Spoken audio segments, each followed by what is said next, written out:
जय Hind. Railway group D के अभ्यर्थियों के लिए बहुत बड़ी खुशखबरी है। 1 फरवरी से डीबी तथा मेडिकल का डेट निर्धारित कर दिया गया है और साथ ही ऑफिशियल वेबसाइट पर एडमिट कार्ड का भी लिंक जारी कर दिया गया है। आप वहां से जाके ऑफिशियल वेबसाइट से अपना एडमिट कार्ड डाउनलोड कर सकते हैं और पता कर सकते हैं कि आपका जो डीबी और मेडिकल होगा वो किस डेट में लिया जाएगा। तो इस वीडियो में मैं डीवी तथा मेडिकल में किन किन परेशानियों से बचा जा सके उसके बारे में चर्चा करेंगे। इस छोटे से वीडियो के माध्यम से मैं आपको बताना चाहूंगा कि रेलवे के डॉक्यूमेंट वेरिफिकेशन तथा मेडिकल टेस्ट में किन किन परेशानियों का सामना हो सकता है आपको और क्या क्या गलती नहीं करना है। तो इन सारी बातों का जो पूरा डिटेल में हम चर्चा करेंगे। और यदि आप हमारे चैनल पर नए हैं तो कृपया चैनल को सब्सक्राइब करें तथा बेल आइकन को प्रेस करें ताकि नए नए इन्फॉर्मेशन आपको सबसे पहले मिलते रहे। तो चलिए वीडियो को शुरू करते हैं। तो सबसे पहले मैं आपको ऑफिशियल वेबसाइट पर लेके चलता हूं। और फ्रेंड्स, ये रही वेस्टर्न रेलवे मुंबई के ऑफिशियल वेबसाइट। और अभी फिलहाल वेस्टर्न रेलवे मुंबई के ही ऑफिशियल वेबसाइट पर जो डीवी तथा मेडिकल का जो लिस्ट है वो जारी किया गया है। और यहाँ आप देख पा रहे हैं कि check here to download call letter for PWD and जो सीसीए यानी कि एक्ट अप्रेंटिस का है और उन्हीं का भी जो फिलहाल जो डीवी तथा मेडिकल होगा और उन्हीं का लिया जाएगा। यानी कि 1 फरवरी से जो डीवी और मेडिकल होने वाला है वो सिर्फ और सिर्फ सीसीए यानी कि एक्ट अप्रेंटिस के जो भी छात्र हैं और जो फिजिकल डिफिकल्ट है उनके लिए जो अभी डीवी तथा मेडिकल होगा वो अभी फिलहाल इसी का होगा। और ये आपका जो 7 तारीख या 8 तारीख तक जो है इनका अभी डीवी तथा मेडिकल चलेगा। इसके बाद 8 तारीख से बाद से जो है नॉर्मल छात्र का मेडिकल चालू होगा। तो यहाँ जो भी अभी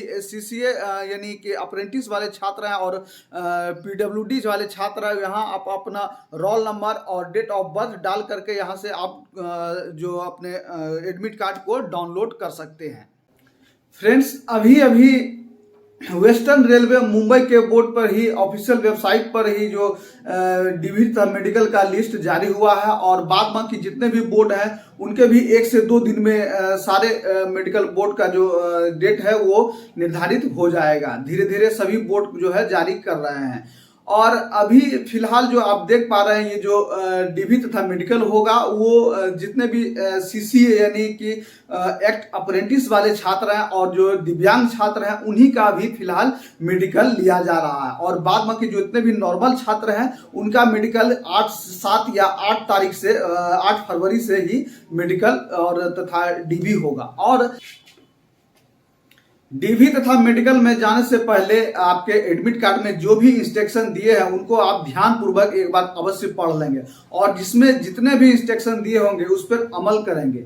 मैं शॉर्ट वे में जो भी इंस्ट्रक्शन दिया है उसके बारे में शॉर्ट वे में आपको समझा देना चाहूँगा और बताऊँगा कि मैं क्या क्या आपको करना है और क्या क्या नहीं करना है। तो सबसे पहले आप एक बात ध्यान देंगे कि यदि आपको मेडिकल या डॉक्यूमेंट वेरिफिकेशन में जाना है तो आपको कम से कम वहाँ 5 दिन समय लेकर आपको चलना है और 5 दिन का कम से कम राशन पानी या पैसे का इंतजाम करके जाना है। रहना खाना जो भी है वो आपको करके जाना होगा, क्योंकि जब आप जाएंगे यहाँ से तो जिस समय आपका मेडिकल होगा हो सकता है उसी दिन आपको जिस दिन डीवी जिस दिन होगा उसी दिन आपको यदि सुबह में हो गया तो शाम में जो आपको मेडिकल के लिए भेज दिया जाएगा, या नहीं तो मेडिकल के 1 दिन बाद या 2 दिन बाद भी आपको भेजा जाएगा। क्योंकि यदि आपका मेडिकल यदि होता है और यदि लड़कों को देख लिया जाएगा कितना कितना मतलब लिया जाएगा उस अनुसार से आपको मेडिकल के लिए भेजा जाएगा। जब डीवी समाप्त हो जाएगा तो आपको एक मेडिकल का मेमो दिया जाएगा। मेडिकल मेमो में आप जो भी इंस्ट्रक्शन दिए होंगे वहां आपको फिलअप कर देना है और इसके द्वारा मेडिकल मेमो पर ही आपको लिखा रहेगा कि आपको कौन से हॉस्पिटल में रेलवे हॉस्पिटल में आपको जाना है। और उनके द्वारा जो बताया जाएगा कि जिस जगह जिस रेलवे हॉस्पिटल में आपको जाना होगा तो वहां आपको आप जाएंगे। इसके बाद आपका मेडिकल का प्रक्रिया चालू होगा। मेडिकल के लिए यदि आप घबरा रहे हैं तो बिल्कुल भी घबराने की बात नहीं है, अभी भी आपको समय है। आप यदि आपको कोई प्रॉब्लम लग रहा है कि मुझे कोई प्रॉब्लम है, तो आप नज़दीकी कोई अच्छे से सर्जन होंगे या कोई आई स्पेशलिस्ट हैं, आप वहां जा करके अपने आंखों की जांच करवा सकते हैं और आप समझ सकते हैं कि हमको क्या परेशान है। यदि आपको दूर की वस्तु नहीं दिख रही है या नज़दीक की वस्तु नहीं दिख रही है, तो उसमें आपको एक अंदाजा मिल जाएगा कि हमको कैसे क्या करना है, नहीं करना है। क्योंकि जनरली 6x6 तो लिया जाता है, लेकिन 6x9 और 6x12 ही ग्रुप डी के लिए मांगा जाता है। तो इससे आपको बिल्कुल घबराना नहीं है। आप एक बार जो है नज़दीकी कहीं जो आई स्पेशलिस्ट है वहां जाकर के एक बार आप चेक करा लें, और ये कोई सर्जन है तो उनके पास आप जाके पूरे बॉडी का चेकअप करा लें, और इससे आप संतुष्ट हो जाएंगे कि मुझे कुछ नहीं है, मुझे कोई प्रॉब्लम नहीं है। बिल्कुल भी घबराने की बात नहीं है। रेलवे का जो भी मेडिकल होता है नॉर्मल होता है, उससे बिल्कुल भी आप चिंता नहीं करें, कोई परेशानी नहीं होगा। सिर्फ मन से भ्रम को आपको निकाल देना है कि मेरा क्या होगा, कुछ नहीं होगा, बिल्कुल नॉर्मल है। सिर्फ और सिर्फ बस आप एक इजी वे में समझिए, फिर आंख का चेक होगा, नाक का चेक होगा, गला का चेक होगा, चेस्ट का चेक होगा, हाइड्रोसिल का चेक होगा, यही सब नॉर्मल चेक आपका होगा। बिल्कुल भी घबराए नहीं। ब्लड टेस्ट लिया जाएगा, ब्लड टेस्ट लीजिए कि शुगर है या नहीं है, क्योंकि जनरली 30 के पार जो भी कैंडिडेट है उनको शुगर देखा जाता है, तो इसलिए कोई प्रॉब्लम नहीं है। जो भी जांच होगा वो नॉर्मल रहेगा, आप बिल्कुल भी नहीं घबराएं। और साथ ही डॉक्यूमेंट्स वेरिफिकेशन में भी आपको घबराने की कोई ज़रूरत नहीं है, क्योंकि जिस समय आप फॉर्म फिलअप किए थे, जिन जिन ऑप्शन में आपने टिक किया है, जिन जिन सर्टिफिकेट के लिए आपने टिक किया, वही सब सर्टिफिकेट लेके आपको जाना है। जनरली आप समझिए कि मैट्रिक का, इंटर का मूल प्रमाण पत्र, जो भी आपका एडमिट कार्ड हो गया और मार्कशीट हो गया, ये सब आपको सारा ये लेके जाना है। यदि आपने ITI किया है और ITI को टिक किया है फॉर्म फिलअप करते समय, तो आपको ITI ले जाना है। ग्रेजुएशन है आपको तो ग्रेजुएशन का सर्टिफिकेट लेके जाना है, और सभी का जो है 2-2 फोटो कॉपी करा लेना है, और सभी का तरतीब वाइज आपको जो है एक पिनअप करके और सब पे सेल्फ अटेस्टेड कर देना है। सेल्फ अटेस्टेड लिख करके नीचे साइन कर देना है और डेट मार देना है। इतना सा जो भी आपका जो फोटो कॉपी होगा, इन पर सारे डॉक्यूमेंट्स पे आपको कर देना है और आपको ले देना है। और एक बात आपको ध्यान देना है हमेशा कि आप सिग्नेचर करते वक्त जो सिग्नेचर जो आप करेंगे वो रनिंग फॉर्म में करेंगे या शॉर्ट फॉर्म में करेंगे। जैसे भी शॉर्ट फॉर्म में मान लिया जाए आपका कोई श्याम नाम है तो कोई एस मार के घर सकते, तो उससे भी कर सकते हैं। लेकिन आपको जो कैंडिडेट, कुछ ऐसे कैंडिडेट हैं जो कि कैपिटल वाइज में साइन करते हैं, जैसे SH बड़ी में जो साइन करते हैं, वो बिल्कुल नहीं करना है, नहीं तो आपको रद्द कर दिया जाएगा।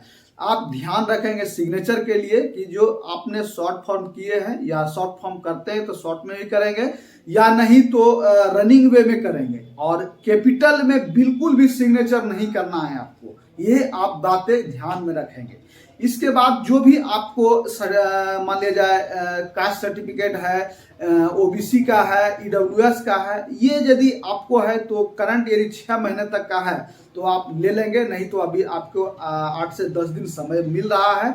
इस समय में आप रहते हुए आप बनवा लें। और इसके बाद यदि आपके कोई भी डॉक्यूमेंट्स में स्पेलिंग मिस्टेक है तो उसको भी यदि आपने सुधरवाया या नहीं है, या भी उसी तरह है, तो कोई दिक्कत नहीं है। आप किसी भी नोटरी से जा करके, डिस्ट्रिक्ट से या आप मान लिया ब्लॉक से नोटरी में जाएंगे, और यदि एक डॉक्यूमेंट्स में एक गलती हुआ तो उसके लिए एक एफिडेविट करवाएंगे, यदि 2 हुआ है तो 2 एफिडेविट करवाएंगे।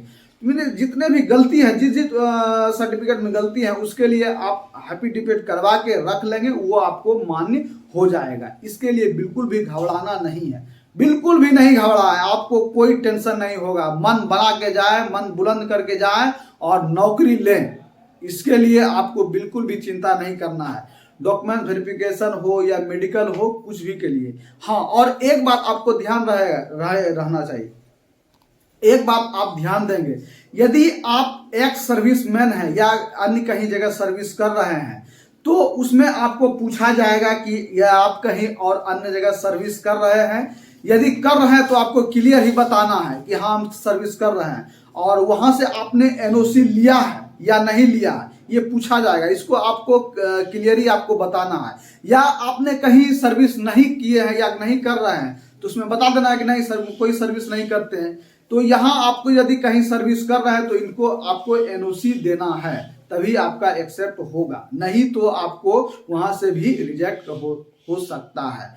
क्योंकि इसमें यदि आप जैसे कि अभी आप देख रहे हैं कि जो भी 2004 के बाद जितने भी जॉब में हैं वो न्यू पेंशन सिस्टम में है, और उसका जो भी न्यू पेंशन सिस्टम एनपीएस का जो भी बनता है तो उसमें एक बार ही एनपीएस का बनता है, और दोबारा आप जो वहाँ ज्वाइन करेंगे तो आपका जो एनपीएस बनेगा तो वहाँ आपका एनपीएस बिल्कुल भी नहीं बनेगा, क्योंकि जो पहले बन चुका है उसी पे ही आपका अथी होगा। इसलिए आपको क्लियरली आपको बताना है कि यदि आप कहीं जॉब में है या नहीं है तो इसको क्लियरली आपको बताना है। यदि अभी भी आपके मन में कोई भी सवाल आ रहा हो तो आप मुझे सीधे कमेंट बॉक्स में पूछ सकते हैं, तथा मुझे इंस्टाग्राम पर मैसेज या कॉल करके भी पूछ सकते हैं। और आशा करते हैं कि आपके सारे डाउट क्लियर हो गए होंगे। तो यदि वीडियो थोड़ा भी हेल्पफुल लगा हो तो अभी तुरंत हमारे चैनल को सब्सक्राइब करें तथा बेल आइकन को प्रेस करें, ताकि ऐसे ही नए नए इन्फॉर्मेशन आपको सबसे पहले मिलते रहे। तो मिलते हैं अगले वीडियो में, तब तक के लिए सभी भाइयों को जय हिंद।